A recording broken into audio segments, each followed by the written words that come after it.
दोस्तों, अभी बजे 8:15 और हम लोग निकल चुके हैं गंगोत्री से सीतापुर के लिए, जहाँ पे आज रात को रुकने वाले हैं। नमस्कार दोस्तों, आप सबका पुनः एक बार मैं राघव दवे मेरी चैनल में स्वागत करता हूँ।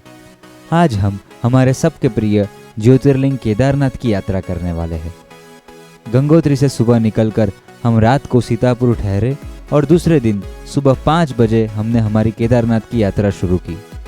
तो आइए शुरू करते हैं मेरा भारत मेरी नज़र से श्रेणी का यह एपिसोड केदारनाथ। नए जुड़े दोस्त चैनल को सब्सक्राइब कर बेल आइकन प्रेस करना ना भूले। तो अभी बजे 5 बजे सुबह के और हमारी गाड़ी रेडी हो रही है वो Kedarnath and everybody is ready. कोने खबर હતી કે આપરિયા નાની નાની રોજની મુસાફરીઓ આજે એક જાત્રામાં કન્વર્ટ થવાની છે। આજે કેદારનાથ ધામ જઈ રહ્યા છે, તો ચાલો ભાઈઓ તથા બહેનો કરીએ આપણે કેદારનાથની યાત્રા। ये बात विपुल भाई हमारे साथ ज्वाइंट हुए।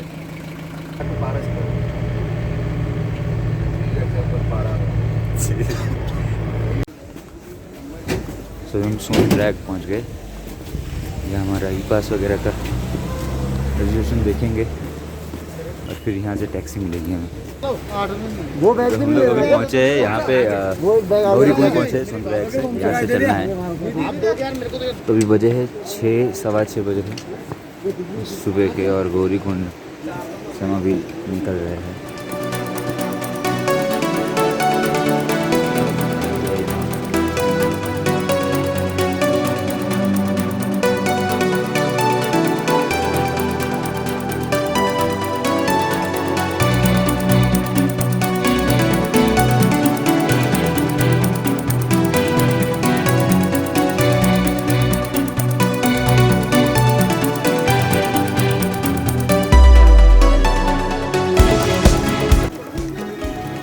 जंगल चट्टी हम पहुँचे और ये एक गुजराती को इससे ज़्यादा क्या चाहिए। कितना भी देख गया पेट फुल। विपुल भाई क्या बोल रहे हो?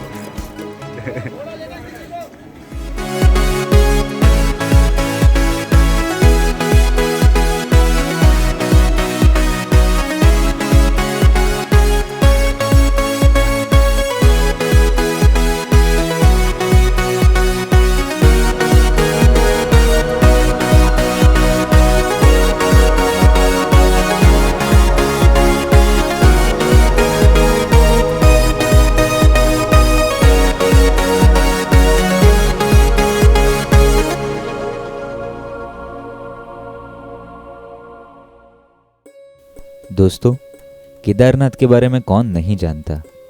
केदारनाथ हमारे 12 ज्योतिर्लिंगों में से एक है। तपोभूमि हिमालय में होने से उसका महत्व और भी बढ़ जाता है। ज्योति यानी तेज, प्रकाश, ज्ञान, चेतना। जहां जाने से आपके मन मस्तिष्क में एक सहज चेतना जागृत होती है, जहां भगवान मनुष्य को प्राणवान करने हेतु अवतरित होते हैं, वह स्थल यानी ज्योतिर्लिंग। हम सबको केदारनाथ ज्योतिर्लिंग है वह ज्ञात है, परंतु भगवान केदारनाथ में क्यों स्थायी हुए, कौन से ऐसे महापुरुष थे जिनको आश्वासित करने भगवान केदारनाथ में विराजे, वह शायद ही हम जानते हैं। ब्रह्मदेव के मानस पुत्र नर और नारायण ऋषि ने सृष्टि कल्याण हेतु अविश्रांत तप किया, जिनकी आराधना से प्रसन्न होकर भगवान शंकर प्रकट हुए और उनकी प्रार्थना अनुसार ज्योतिर्लिंग के रूप में जिस जगह पर सदा वास करने का वर प्रदान किया, वह स्थल यानी केदारनाथ। जिनके नाम मात्र से मनुष्य मुक्त हो सकता है, वो ज्योति यानी ज्योतिर्लिंग।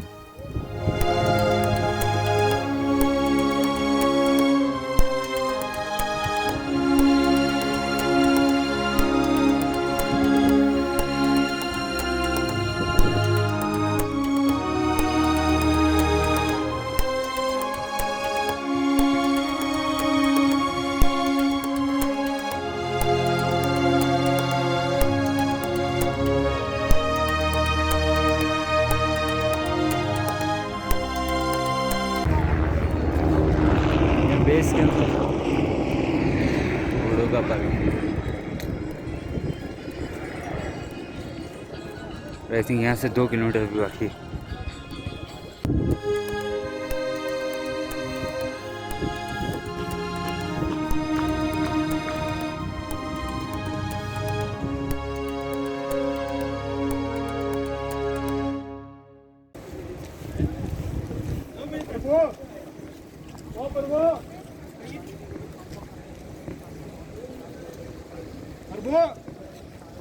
केदारनाथ में एंटर हो रहे हैं हम लोग।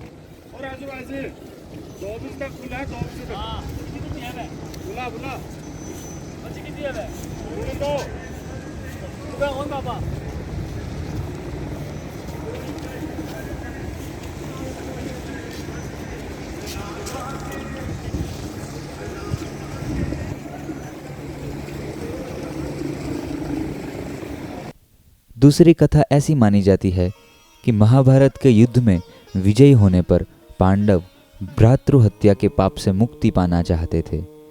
इसके लिए वे भगवान शंकर का आशीर्वाद पाना चाहते थे, लेकिन भगवान शंकर उनसे खुश नहीं थे।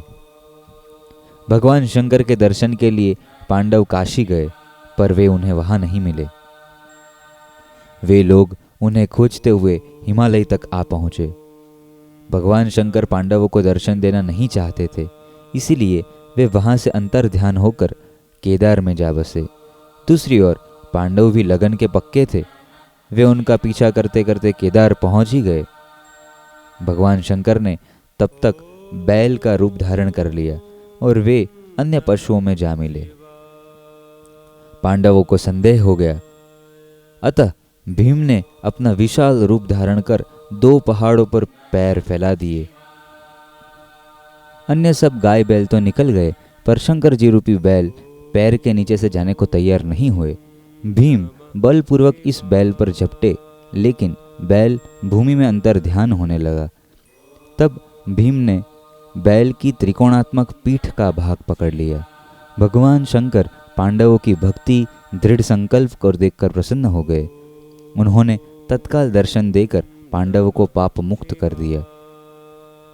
उसी समय से भगवान शंकर बैल की पीठ की आकृति पिंड के रूप में श्री केदारनाथ में पूजे जाते हैं।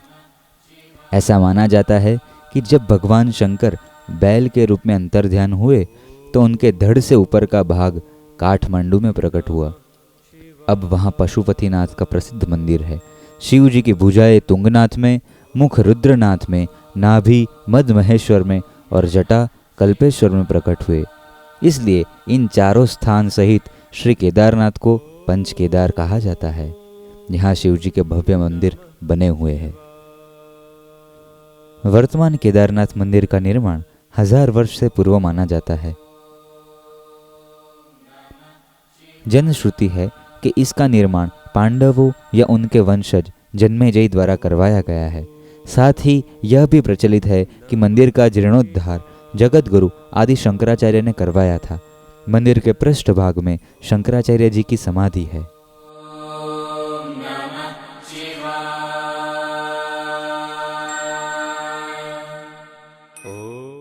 दोस्तों, इन सब बातों को सुनकर हमें भी यह विचार तो आता ही होगा कि जिन केदारनाथ के स्मरण मात्र से जिन महापुरुष अमर हुए, जिनको हम आज भी याद करते हैं, तो इतने 1000 वर्षों में इतने सारे दर्शनार्थी जिन्होंने केदारनाथ के दर्शन किए हैं, वो मुक्त क्यों नहीं हुए? उनका क्या हुआ?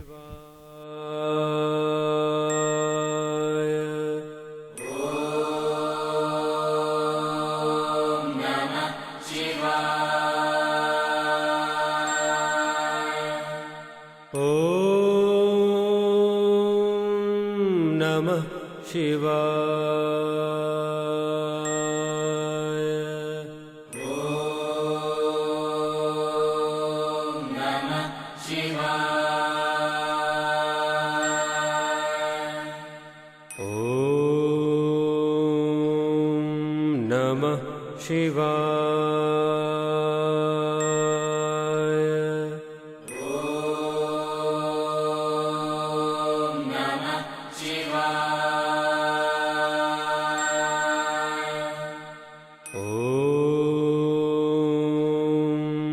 नमः शिवाय।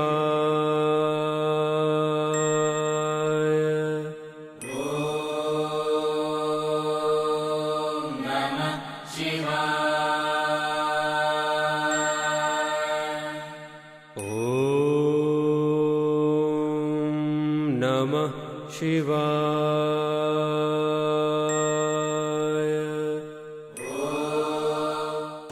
तो ये है भीमशिला,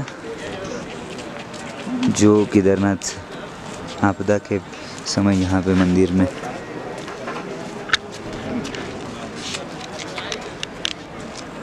मैं मेरी केदारनाथ की समग्र यात्रा के दौरान मेरे आजू बाजू के सब लोगों को देखते हुए जा रहा था। तब मुझे यह देखने मिला कि जो भी केदारनाथ की सफ़र पर निकले हैं उनमें से 60 से 70% लोग धूम्रपान या कुछ ना कुछ नशा करते करते जा रहे थे। तो क्या हम इसे यात्रा मान सकते हैं? एक तरफ हम यह कहते हैं कि हम भगवान के दर्शनार्थ कलकत्ता, मुंबई, तमिलनाडु कहीं कहीं दूर से आए हैं, परंतु हमारी जो गलत आदतें हैं वो तो हमसे छूट नहीं रही। तो क्या भगवान इतने पागल है कि वो हमको मोक्ष देंगे? इन रास्तों पर चलते अगर हम हमारी गलत आदतें, गलत विचार छोड़ नहीं सकते तो क्या हम इसको यात्रा कह सकते हैं या सिर्फ पिकनिक? यह भी तो सोचना चाहिए। ओम नमः शिवाय।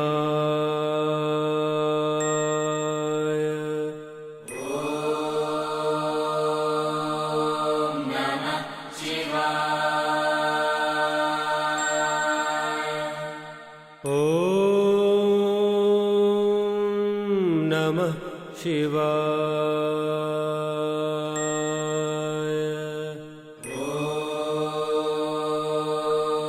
ओम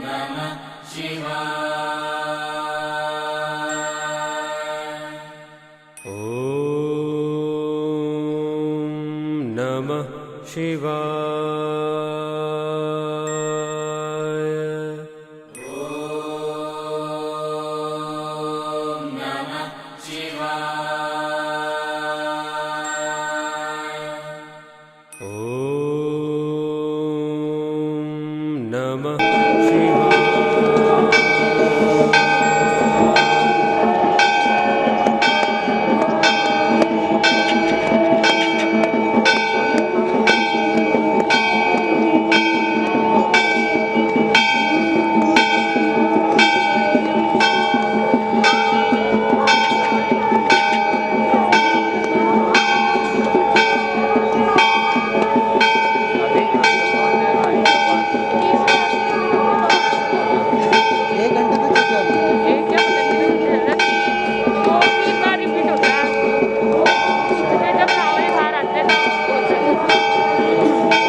शिवाय।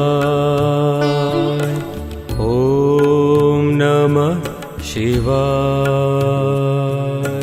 ॐ नमः शिवाय।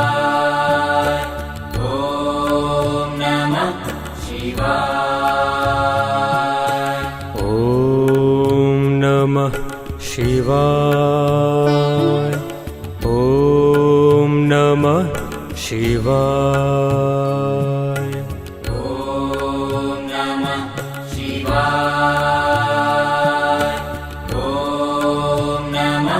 शिवाय। इस तरह 2 बजे के पहले केदारनाथ पहुंचकर मंदिर में दर्शन किए। वो रात केदारनाथ में ही बिताई। अगले दिन सुबह पुनः एक बार मंदिर में दर्शन किए और फिर वहां से गौरी कुंड की पैदल यात्रा शुरू की। करीब 3 बजे के आसपास हम गौरी कुंड पहुंचे। वहां से टैक्सी में सोनप्रयाग और फिर सोनप्रयाग से हम त्रियुगी नारायण दर्शन करने पहुंचे।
ये हम आ गए हैं मेरे प्रिय जगह पे त्रियुगी नारायण में।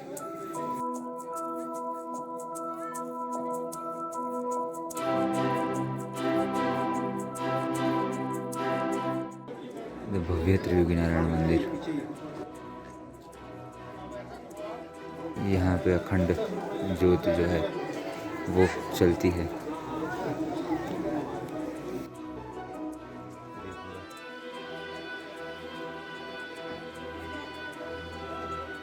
पूरा प्रांगण है।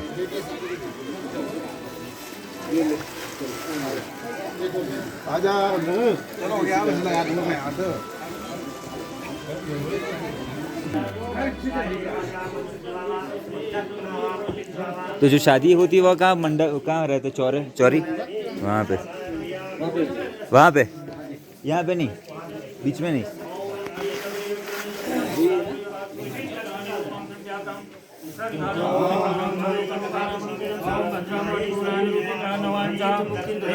महादेव सदा प्रधानं बहुशंकरं यदि शंकरवादी वीर्यात् विमुच्यते सर्वपापेभ्यो विष्णुरूपं सगच्छति अनन्याव्याधि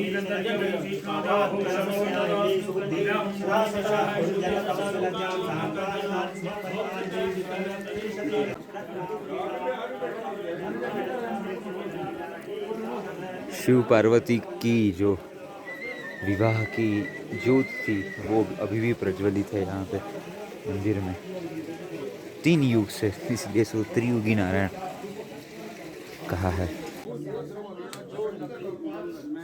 दोस्तों, त्रियुगी नारायण मंदिर में दर्शन करके हम चौपटा पहुँचे और वहीं नाइट स्टे किया। मुझे उम्मीद है कि केदारनाथ का यह एपिसोड आपको ज़रूर पसंद आया होगा। अगले एपिसोड में हम ज्योतिर्मठ या जोशी मठ की हमारी यात्रा को देखेंगे। तब तक आप अपना ख्याल रखें और भारत की भव्यता दिव्यता के बखान गाते रहे। जय हिंद, जय भारत, उत्तिष्ठ भारत।